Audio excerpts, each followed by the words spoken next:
ఎవరిని కించపరిచి చెప్పింది కాదు. ఎవరికైనా బాధ వస్తే బుద్ధి వస్తుందంటారు, అనుభవంతో అవకాశాలు వస్తాయి అంటారు, ఆవేశానికి అనంత కోటి ఆలోచనలు వస్తాయి అంటారు. మన కోసం ఎవరు చివరి వరకు రారు అని తెలిసినా చిన్న ఆశతో ఎదురు చూసే ప్రజలకి సముద్రమంత ప్రేమతో ఉన్న చిన్న నీటి బుడగంత సమస్యతో విడిపోతున్న ప్రజలు. కానీ ముందుగా మంచిగా కనబడే నిజం చివరికి చెడుగా ఎలా మారిపోతుందో ఎవరూ చెప్పలేకపోతున్నారు.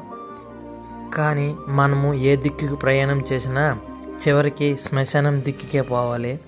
6 ఎకరాల నేల మీద 600 మంది ప్రజలు జీవిస్తే 6 అడుగుల నేల మీద అనంత కోటి ప్రజలు ఆహుతై తిరుగుతున్నారు.